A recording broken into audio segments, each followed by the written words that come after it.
Hello and welcome to Conversations with Chris. I'm joined today by Raymond Tuquero, cinematographer, DP, and indie filmmaker is what I'm going to go with. Yeah, how's it going? It's a great to have this chat. I've been looking forward to chatting with you. So this would be a fun way to kind of talk about my work and your questions, answering all your questions. If you look forward to it. Yeah, so we were chatting, and I mean, when we look at, we were talking about budgets, funny enough, and making different feature films and projects. As a writer, actor, producer on my side and cinematographer on yours, occasionally, right, we like to say, hey, how can we save a couple of dollars? And from my experience, it's not with the cinematographer or the editor. Yeah, I mean, budgets is always something that's a tough one, right? For anybody. That's a hard pill for anybody to swallow. Is like, how much money can we do whatever our great idea is, right? And the post, I honestly, I feel like post gets the most of it because it's important. I really do find post to be important. And as a cinematographer, I pop up in the post area when they get to the coloring phase. Director and their post editors get down to their picture lock. And then they tap my shoulder, be like, how's the coloring looking? Because it's still my work it's like taking a book, you write it, and it goes into and has a manuscript. And then now they're going to clean it up and put in this really nice paper. And you want to make sure that the paper's correct and the font looks good and your cover backs look great. So as a cinematographer, I'm just making sure the picture's all cleaned up. But yeah, money wise, it's a game. I mean, I've sat in pre-meetings with projects where they've asked me like, okay, this is how much money we have. And this is a pie chart in a sense, make it simple. You pie chart like, okay, you get this much of the pie to, for your gear and team. And have done it so many times. I've gotten to the point where like, well, look, if you have, that's your pie. I think if you give X amount of dollars to your technicians being your ACs, your AD, gaffers, grips, swings, the list, set deck team, sound. This will help us capture the project. As a cinematographer on the indie side, I'm as a director of photography, I'm always also aligning as the visual eye for the director, but I'm also understanding what tools we need to capture the vision that the director has. I mean, that's the important thing for sure. And sometimes the budget and the director's vision, producer's vision, and the DOP and cinematographer's vision, it's, hey, I can do that. It's just going to cost more. Yeah, that's always that is a challenge. Especially when you start thinking about VFX. Anybody's like, I want fire to go out and then a character come out of the fire flame, and all of a sudden that's the new antagonist of our story. And it's like, oh, okay, let me think about how we're gonna make that happen. Get the fire matches. Yeah. I honestly love those kind of challenges. It's budget's making a different challenge, obviously. But seeing what kind of tools we have available and what kind of assets we have from, not as a cinematographer, I'm always looking at my team to help me kind of like create it. Because it's not just me saying, my vision's perfect. It's about like, I have this vision for your visuals outside the story. And I think I need these team members to help me get there. And I always tap the team members like, hey, look, so I'm looking at doing this. What other options do you think we have to make this happen? And we have this budget constraint, and this is what we have. I think of the movie, was it Apollo 13? The movie. In that movie, there was a scene where the guys were running out of oxygen. They were having carbon dioxide issues. And so the engineers got together, was like, we have to make a new filter for their carbon dioxide that they're losing with only this stuff that's on the table. What do we got? How do we make it? And so in cinematography and with budgeting with all of the gear, I find that as a fun challenge. It's like, okay, we have to make Chris's story have this character fly through the fire, in through this, and all we have is this stuff that's in front of us. How do we do it? Like, what are your thoughts? And then, and then collaboratively get a team, figuring out a way to make that happen. So that's fun. So how long have you been doing cinematography in DOP? Well, camera wise, I fell into the industry back in 2005. So I've been running around cameras since 2005. I used to do a lot of traveling documentary things. I did a lot of things like Africa and projects outside the country. And I'm actually originally, before I moved here, I lived in the States. So I moved in the States before I lived here, in Toronto. Cinematography side, the bigger focus on cinematography and narrative chatting, probably recently only about 6-7 years. So not as long. Because back in the day when I did it, back in 05 to now, I basically, up until that point, I was just basically, honestly, like a videographer, a person who just captured whatever is available in front of me. I would just go out there, I'd capture the project. I did it for sports a lot. So I used to work in sports and do big celebs, sports guys, figures. I'm a short Filipino guy, so like it's really funny having a camera guy run another follow. But anyways, but yeah, cinematography about 7 years now, about 7 years fully. So when we look at independent filmmaking, right, and we're part of this group, and that's how we're connected. But when we look at making something on a budget, making something on a shoestring, a fishing line, really is sometimes the terms. When I put my team together, they're like, "Hey, Chris, is it a fishing line, a shoestring, or a hope and a prayer?" When we look at these projects, is it more about someone comes to you and says, "Raymond, I got this beautiful, beautiful project. Take a look at it, but I have, a Subway sandwich is what I can pay you." And we're not sponsored by Subway, by the way. But and they say, "Hey, here you go. This is all I can afford to do." Is it more about helping somebody? Or if you say, like, "Man, I love this project. I fell in love with it." Are you inclined to do it regardless of the cost associated and the payment? Or is it more about, "Hey, that's not great, but I'll do it for X amount of money," versus, labor of love versus the paycheck? Yeah, no, I've done that. I've done it for projects where I think when it comes to like budgeting, it really, and people asking me for my time and cost, for sure. I look at projects in 3 ways. I've always looked at every project in 3 ways. The 3 ways are: budget's one. Is there any money? Am I going to get anything out of it? That's obviously one. 2 is like the team. Who kind of team am I working with? Who kind of team do I have? Are these people that I really want to work with, that we can grow together in the industry? And 3rd is really the story. Does the story relate to something that I want to do? Especially if I'm doing it for, as you're putting it, a shoestring sandwich budget, right? If we're doing it at that level, it has to be something. It's got to be even more collaborative. I would hope that when I do those projects as a cinematography, that they respect that what I'm bringing to the table is a visual aspect of my experiences, and that they will trust that I can really create that for them in that way. But let me also kind of like also push the envelope in my world as a cinematographer and move it that way as well. Because when you get into a project where you're like budgeted, like normal budgets, like everyone has their normal rates started kicking in, you do the same thing, but we also are like, well, now I'm not going to push the envelope as hard. I mean, I still push it. It's kind of a hard kind of balance. I still push it, but I have to respect the fact that, okay, I'm not the writer, so I can't say, "Oh, it'd be really great if you do X, Y, Z." I'm not the director. I can't be like, "It'd be better if you have the actor do this, do that." That's not my position. My position is to make sure your image looks beautiful with the lighting that we have brought in, and I have to respect the people that are on my team, my gaffing team, my swing team, and all them, when I'm on a budgeted project. But when I'm on a shoestring thing, we have a little bit more collaborative leeway.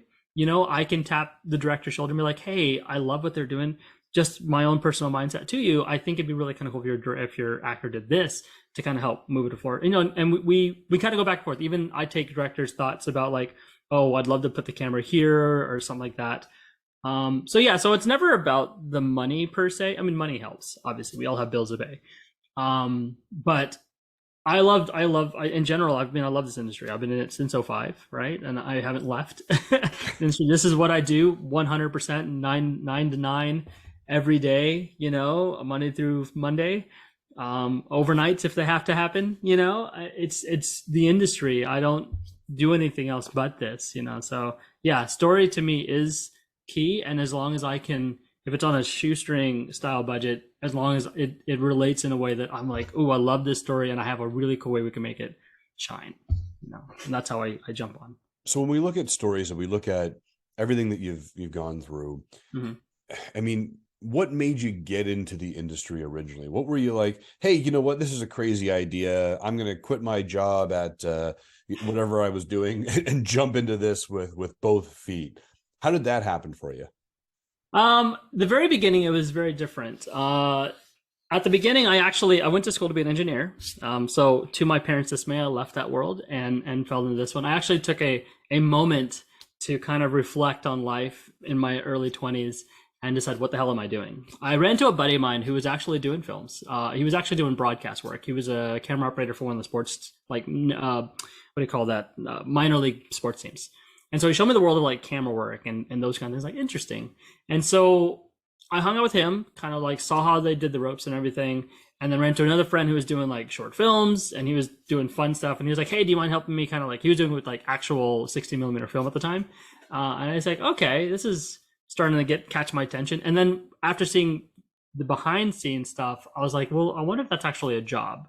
So then I went back and I went back and asked for a degree in media production, video production, and ended up becoming what they call a TD, or technical director, for one of the small networks in Texas. That's where I went and got my degree in the US. And so I did that for a bit, and then I ran into freelancing. I freelanced right off the bat after I got out of that university. I did a year because my engineering prerequisites destroyed all the stuff that people in media needed.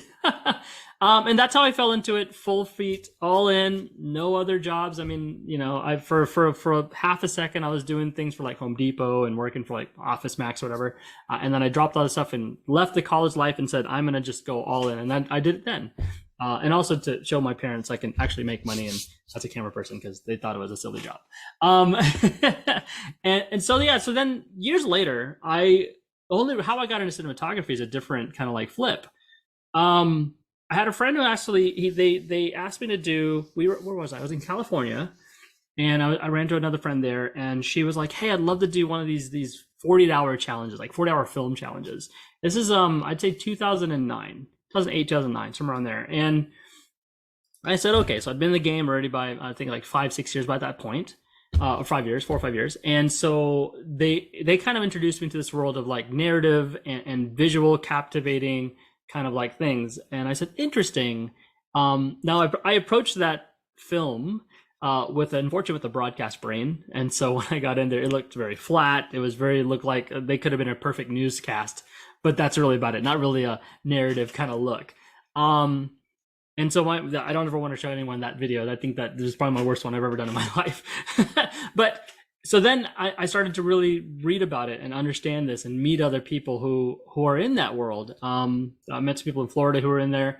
And then by the time 2012, 2014 kicked in, I really started to meet some people on that new level and was like, wait, I can make this happen without having to go to Hollywood and be the next Steven Spielberg connector or whatever. And then that kind of like spearheaded me getting into more cinematography style, kind of like shooting or filming. And so it was a slow crossover. I did a lot of corporate work, and because corporate pays really, really well. So I was like, well, I can keep doing camera work and get paid from corporate work. And then the film world just started to slowly engulf it.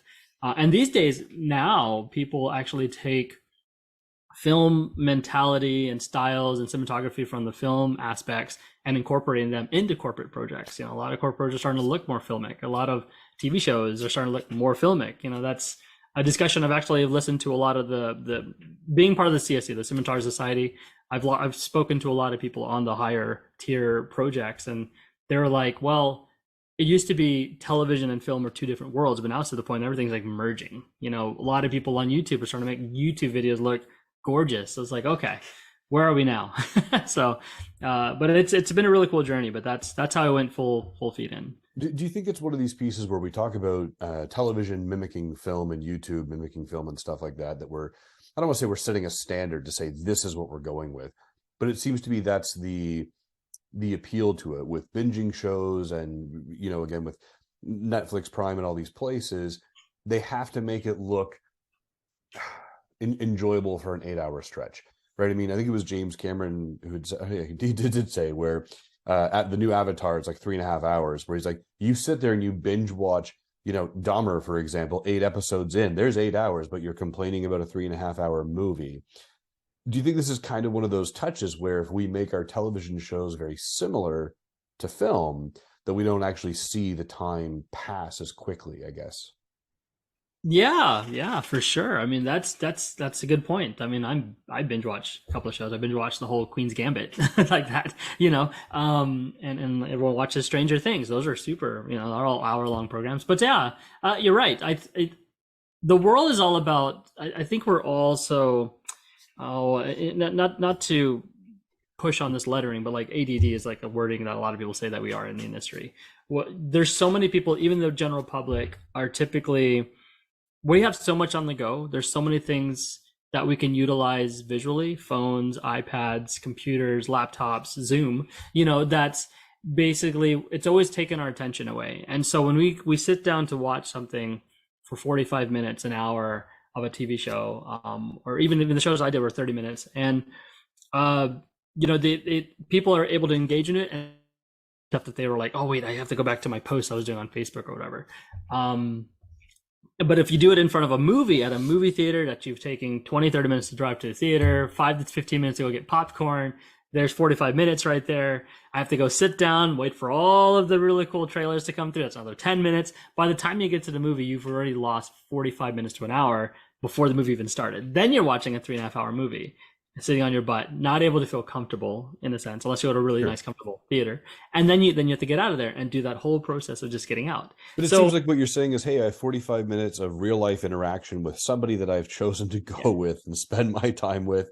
Yes. And, someone has to drive, so I can't text and drive or social media and drive. Mm-hmm. We're going to be singing along and almost enjoy life instead of on my phone. Yes, yes, that's very true. Then when you even on the TTC, they do the same thing, right?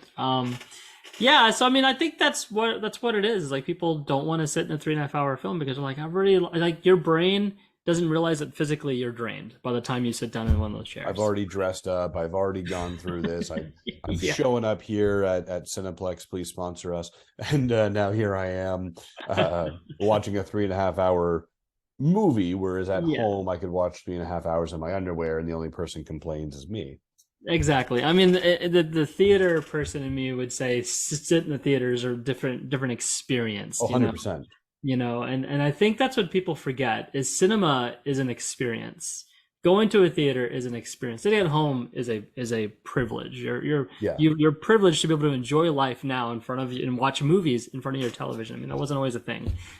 But cinema, that's a privilege. You're getting privileged to see the quality of the product that the director fully wanted you to see. Yeah, that's what I like. You're getting a full sound experience as if you go to a circus and watch performance happen, different than watching it flat on your nice TV at home.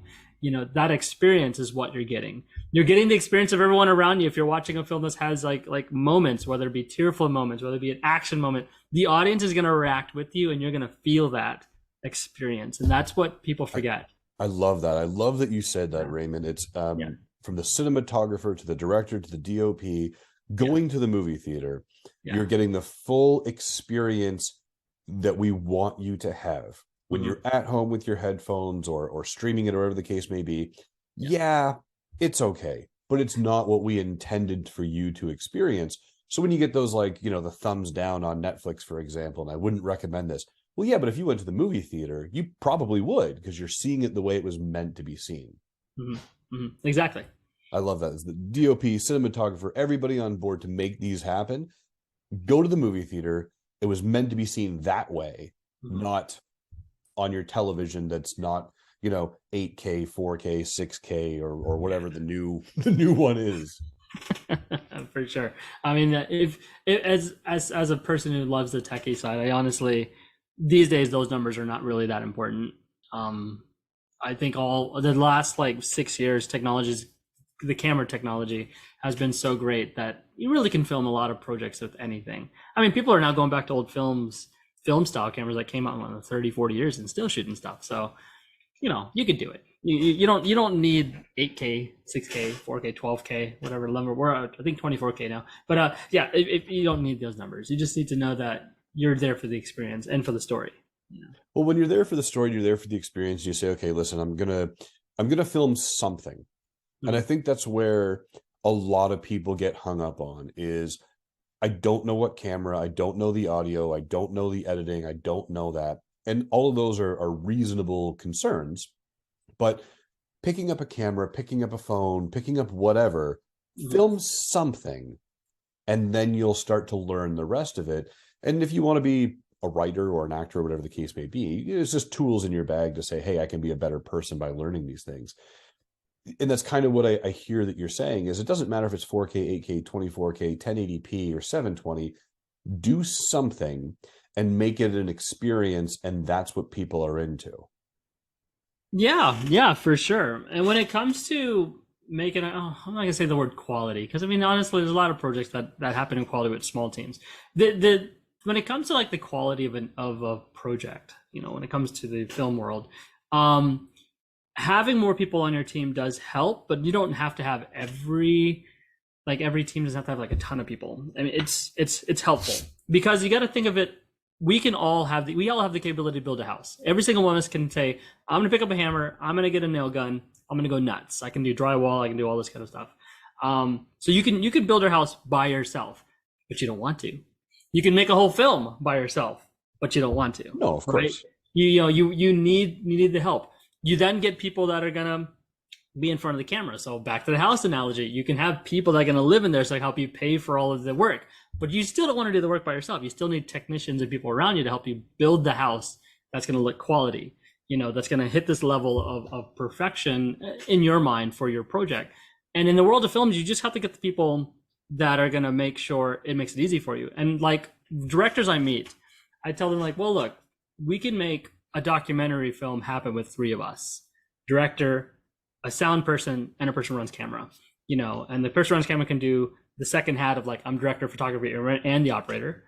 And then audio, I can be an audio technician and helping you with lighting a little bit. And then we can both be PAs and you know, pack mules and grab stuff and move things around. So it can happen, right? And the director would also be a pack mule. So that's possible. But you can also do a documentary that have several of us on the team and capturing a thing, but it'll be a different capture of it. It's less heartache work for us. You know, it makes it easier to be able to bounce ideas off of other people. It makes it easier to move things around. And as a director, it gives you the capability to only focus on the lane that's important. It's the visual of the story and how it's going to build the experience for the other people. When you try to take all these technical aspects for yourself as a filmmaker and do it yourself, you forget that your brain is also a pie chart. Your brain has to kind of like, okay, I'm going to film Chris's great story here. Oh, hold on, wait, does the lighting work? Like, let me back up and do that. Oh wait, does it sound right? Let me back up and think about that for sure. By the time you finally start to get your pie chart's going to like cut out, and then your little bit left over is like, wait, what are we filming again? You forgot as a director, right? And you have to revamp your head back into thinking about it. So having other technicians is helpful. You know, but yes, you can 100% do it yourself if you want to jump in. So Raymond Tuq'ero, where can people find you on social media? Where can they find you to have you a part of their experience and their journey? Yeah, I mean, I'm in all the socials. You can honestly, I think my name is pretty unique by itself. That if you were to Google me on like Facebook, or yeah, if you go to Facebook and put Raymond Tuq'ero, you can find me that way for sure. And that's how I pop up on that. I don't have a weird name. My Instagram handle is like RayT_visual, and that's how people. But you can also again search me Raymond Tuq'ero there. I'm on Twitter. I'm on LinkedIn. You know, and then I pop up around a lot of the forums, just talking to a lot of different people. So I love the social media aspect. I mean, we live in a world of networking, and the social media technology is a tool that helps networking be easier. I no longer have to just keep going and finding a pub on Meetup or something. Be like, all right, they're all meeting up at this one pub. I gotta get in my car, go take the subway and get there. Now I can be like, oh look, they're meeting up on here, and I can have discussions with a lot more people via the internet. So yeah, that's how you can find me for sure. I noticed you didn't say TikTok there. As a cinematographer and DOP, you're not on TikTok. You know, honestly, I haven't wrapped my head on the newer stuff like TikTok and those kind of things. I feel like I'm happy with the side that I am in. Though I have had other people ask me, it's like, Ray, you should get into TikTok, and I was like, I don't know if I want to add another piece to it. I've just gotten used to having the 5 that I am on. And yeah, you know. I'm also, I feel like I'm getting a little too old for TikTok, and so that's another thing going through my head. It's like I don't know. Ages 8 to 80 is what I remember reading on it, but yeah, no, of course. So I have time for one last question for you, Raymond. Sure. What makes Raymond Tuq'ero smile? You know what? Talking to good people. in general, if I have a good vibe, a good people, that's what puts me to smile. If I'm on set talking about the industry, if I'm with collaborative people that aren't sour patches, I like calling them that. It's like if you get a little bit of sour patch, I will have a Snickers bar in my bag ready for you to step away and come back as another happy, let's just make something happen. That to me is my smile. Good people who love to collaborate. That's it. I love that. That's great. And if we ever get the chance to work on a project together, I will ensure that I just steal a Snickers from you. That's all. I'm happy to pass them around. Well, Raymond Tuquero, I really appreciate you being with me here today. Thank you so much for your time.